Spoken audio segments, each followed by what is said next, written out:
We got a lot. Go.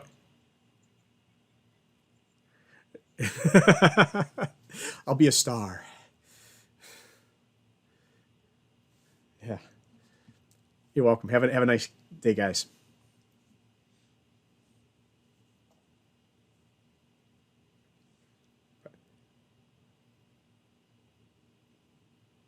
I'm sorry.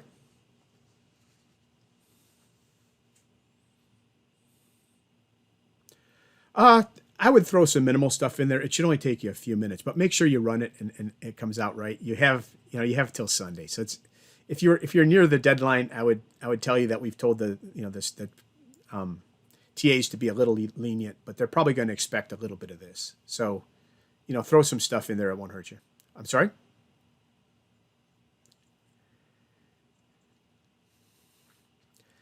We would. I'm sorry. The ones that I was showing you earlier, right? If you what we want is is from Lecture 5. What we're looking for is so it's for the homeworks. It's not just that the code works. We do actually want to see the structure, and we want to see some good programming practices. So it's a general comment describing the system, all import statements, all function statements, the main body of your program, and all functions should have little comments with them. So if you go back and you look at what we have here, this is very nicely done. If you're close to this, you'll be fine. Okay? Yeah, you're welcome. Yes.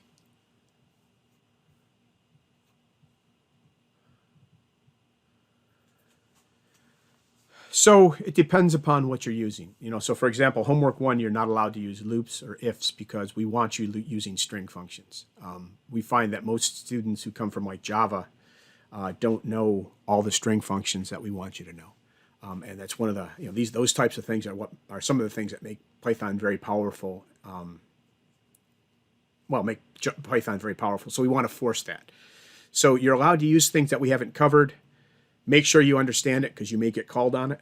Okay, especially in labs. If you've copy pasted something from Stack Overflow, make sure you know what it does so that But that's generally the case. Does that make sense? You're welcome. So there's a question I'm going to do here. Is there a way to make all of the arguments in the if statement shorter to make it easier to read? Like if y equals y naught, y1, or can we store multiple bounds in one variable? Some of that we can do with bounds later on. Like you can ask if something is within a range.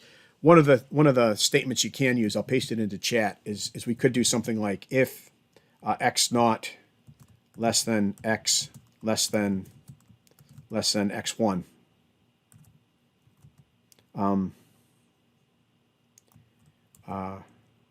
And y naught less than y less than y1. We'll go into this a little bit later, but it's kind of it gives you a range kind of thing. Did that go? Yeah. It gives you a range kind of thing. I didn't want to get into that just because it's a different syntax on the conditional.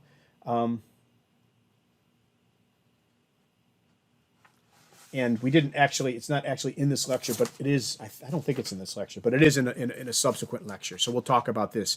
And that does make it a little bit simpler, particularly if you come in and put in some parentheses. So if you go x naught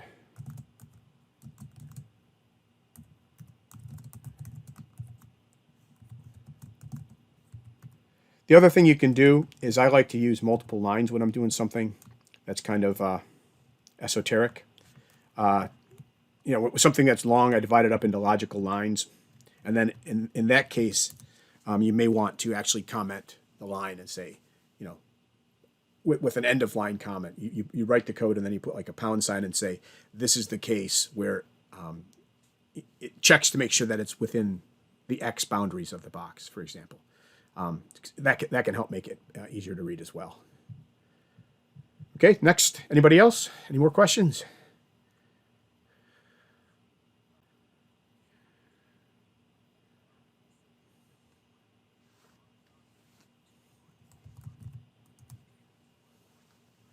No, it's AM. But we do have office hours tonight. So let me pop them up. Why is this black screen?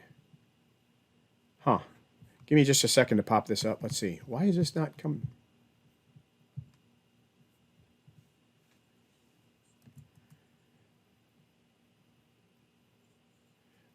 Huh. Okay, I'll take a look at that, but I think it says, I don't know why this is not. Give me a second here. This is supposed to come up. Yeah, it's giving me the presenting slides, but it's not finding my page. Okay, hold on just a second. We'll cheat. There we go. Cheating a little bit. Yeah. So if you go to the office hour and tutoring, you're right. It does say PM. That's supposed to be AM. So if you look down at this schedule, it does come up in AM. So I'll fix that on the page. I'm sorry about that. I do believe. Why is this continuing to switch to something else?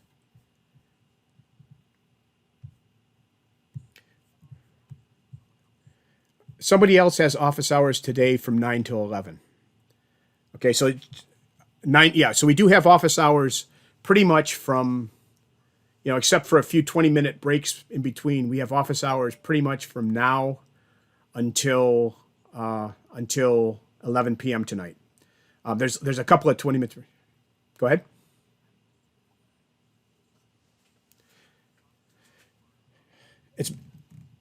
It's going to be mentors probably, but they're really good, and we've done they're good mentors.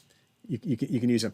What you need to do is you don't have to schedule it, right? But you come over here and you go into the office hours queue while the queue is going on, and you can see that they're going on right now.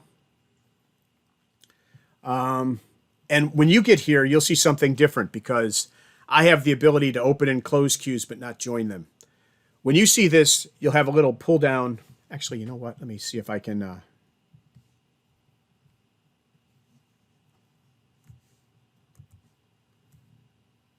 No. What is the secret sauce for? There we go.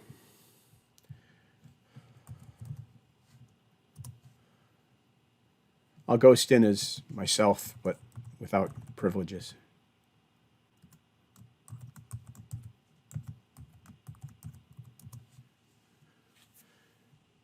Okay, so if you come down here to the office hour queue, right, you'll see something that looks a lot more like this.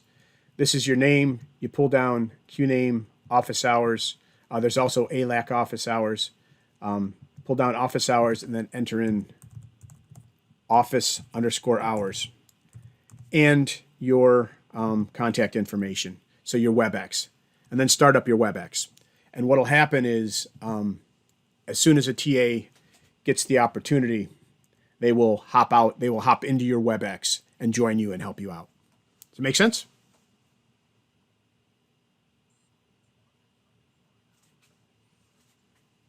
Yep, all lowercase.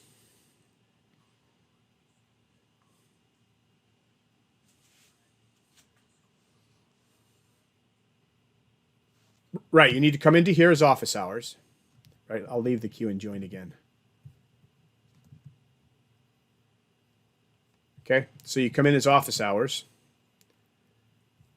Click over here. Drag this down to office hours. The access code is OFFICE_hours.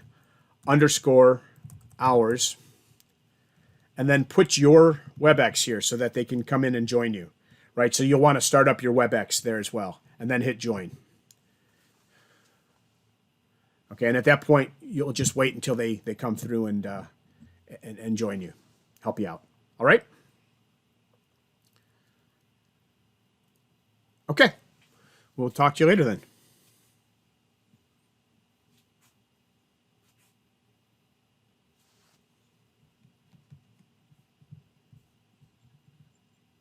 String, correct? Yes, yeah.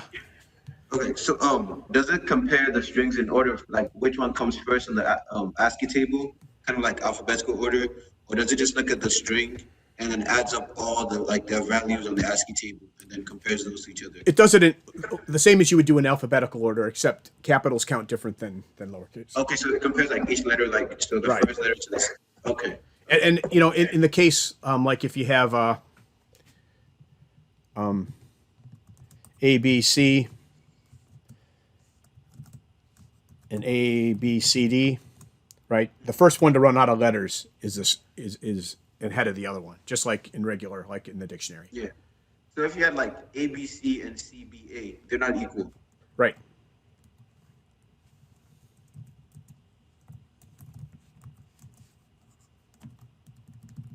Got you. Okay. Okay. All right. Yeah. Because I saw some people in the comments saying it was about the value that you added is, so I got confused. All right. That's it then. Thank you. You're welcome.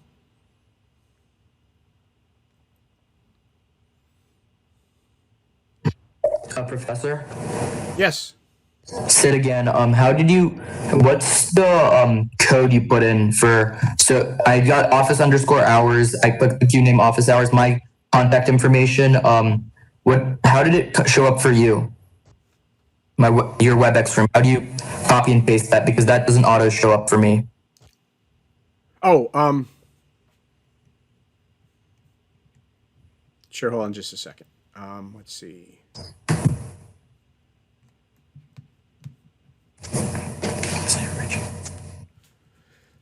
So, let's see here. Okay, so, do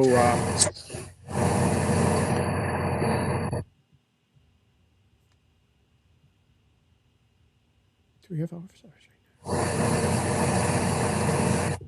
So, what you do is you come into your WebEx, and right here is a copy URL, right?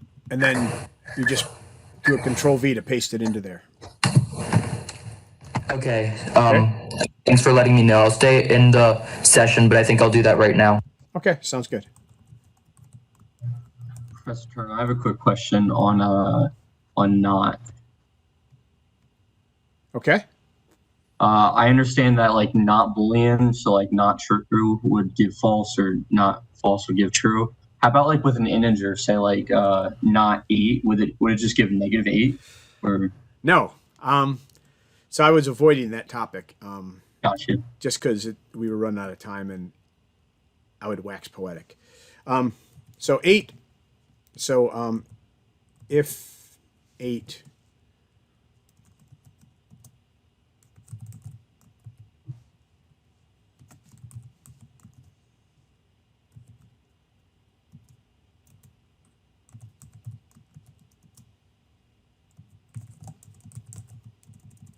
So you obviously have some idea that 8 is actually true, right? Because it turns out that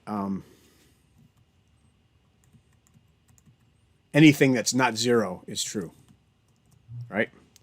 Gotcha. So 8 is true, 16 is true, -57 is true.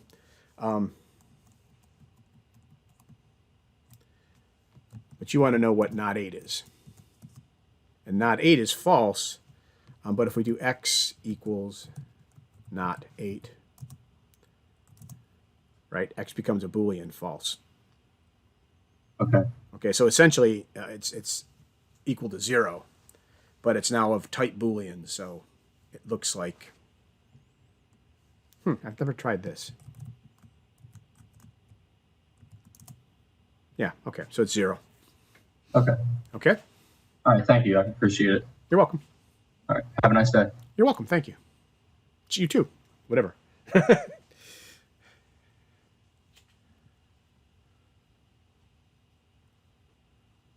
Hi, Mr. Turner. So, Mhm. I just wanted to let you know, like, you were complaining about how you didn't like mousing over to the console. Yes. You Every got time you a ran. hint for me? Yeah. You can press Control Shift I. Control Shift So- I. I'm in the wrong. Okay. That I can do. Awesome. Thank you very much. Now we'll try to 'Cause train I my was- fingers. I was also very, very infuriated by that because every time I ran it, it would always, what do you call it? Put my, I don't know what you call it. Like, if I typed immediately Yeah. after I ran it, it would always go into the. It would go into the window that you just put the good code in and spoil it all. Yeah.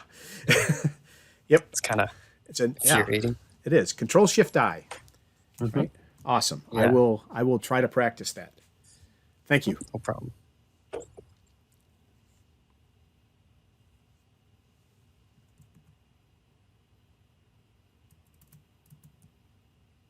All right. Anybody else? If not, I'm going to shut this down and start rendering these movies for posterity. Okay, Professor. I'm gonna ask my question. Sure. It says Spencer Blanco. I'm in a different WebEx room right now. These are a little more personal questions, like my grade, because something happened last night, and I don't want to post that on the submittee Okay. discussion forum. Should I just email that to you?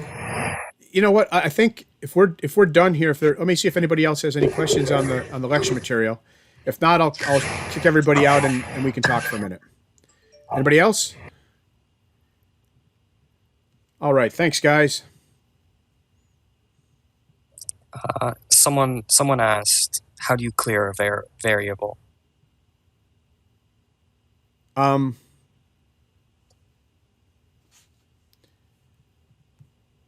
know, I don't actually know how to do that.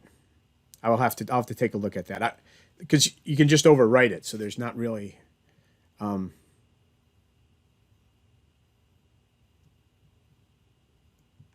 Yeah, I'm not 100% sure on how to do that. What I always do is just do this and remove all variables. But I expect that you're probably right. There's a way to clear a variable and make it no longer used. I just have never needed to do that.